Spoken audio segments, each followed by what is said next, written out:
अपने नेताओं को पार्टी की ज्यादा चिंता है, समाज की चिंता नहीं है। हमको समाज के लिए काम करना पड़ेगा। मैं तुम लोगों से दो बातें करता हूं। एक मुसलमान भाई अपने बच्चे को 4 साल का रहता है, उसका बच्चा तो मदरसा में लेके जाता है उसको। उस समाज के मस्जिद है, उस समाज में स्कूलें है, कॉलेज है। वो 4 साल के बच्चे को बताते हैं ये कुरान है बेटा, ये तेरे जीने मरने का रास्ता है, इसको लेके चल, तू आगे बढ़ना है तो तेरे को चलना पड़ेगा। तो वो समाज का पढ़ा लिखा आदमी से लेकर कागज चुनने वाला आदमी भी मस्जिद में एक जगह बैठता है और वो समाज को लेके चलते हैं। वो अपने बच्चे के हाथ में कुरान देता है। एक बौद्ध भाई जिनको कभी ये लोग सब लोग पूरे देश के लोग अछूत बोलते थे, आज देश में एक ताकत बन के उभर गए हो।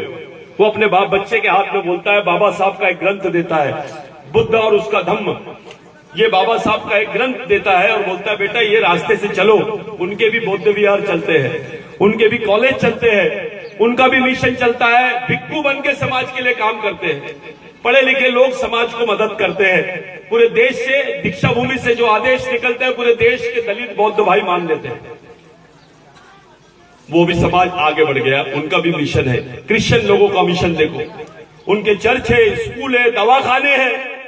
उनके लोगों के 16 साल की भी लड़की रहेगी तो सफेद कपड़े पहन के समाज के लिए काम करने से लग जाते हैं। ब्राह्मणों को देख लो, अपने बच्चे को आरएसएस में डालते हैं। पूरे मंदिरों में उनका कब्जा है, आज देश में राज है उनका। वो भी अपने बच्चे के हाथ में रामायण महाभारत देते हैं, उनको बताते हैं ये रास्ता है, तुम्हारे को बेटा आगे बढ़ना है, ये अपने इसमें अपना इतिहास है, इसको लेके चलो। आपको अगर आपके बच्चे ने बोला,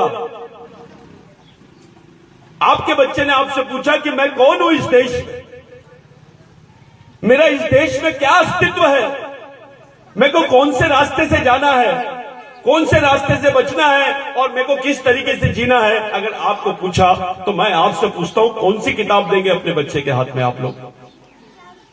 क्या है आपके पास? क्या बचा है अपने समाज में देने के लिए? अपने बच्चों को, आने वाली पीढ़ी को बचाने के लिए तुम्हारे पास कुछ है क्या? नहीं है।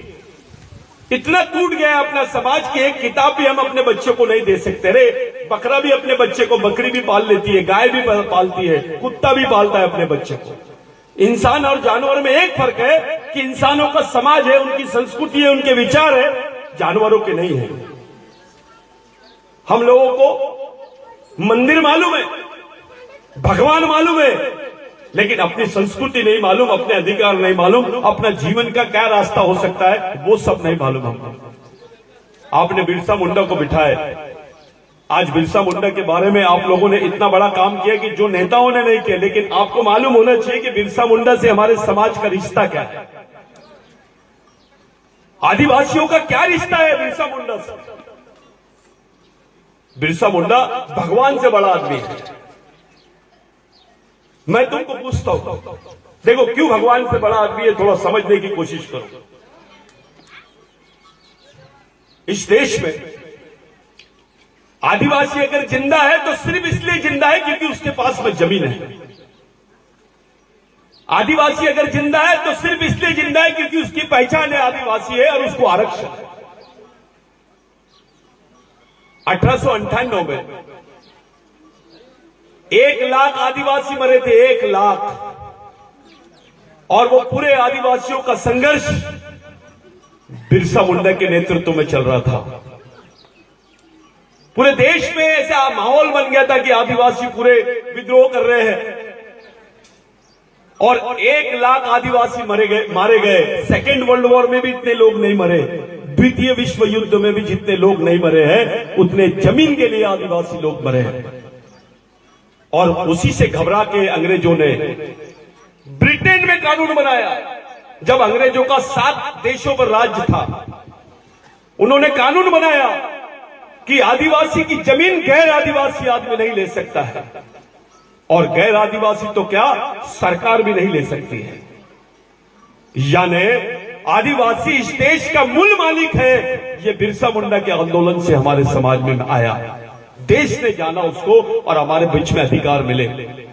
आदिवासियों का अंगूठा लगा लेते थे, 2 गिलास पानी के लिए, 1 मुट्ठी चावल के लिए एक मुट्ठी नमक के लिए आदिवासियों के अंगूठे ले लिए इन्होंने और उनकी जमीनें हड़प लिए। ये बात बिरसा मुंडा को मालूम था, इसलिए बिरसा मुंडा ने एक कानून बनाया। तब कोई देश का संविधान नहीं था, तब जो भी चलता था अंग्रेजी हुकूमत के माध्यम से चलता था। एक तरफ से आदिवासी तीर कमठा से लड़ रहे थे, दूसरी तरफ से वो लोग बंदूकों से और तोप से लड़ रहे थे। उस लड़ाई में जीते और उस लड़ाई की वजह से आदिवासियों को इस देश में जमीनें मिलना शुरू हुई।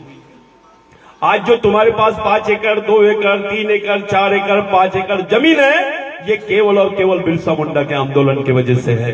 किसी राजा ने नहीं दिया। राजाओं ने तो पंडों को जमीन दे दिया।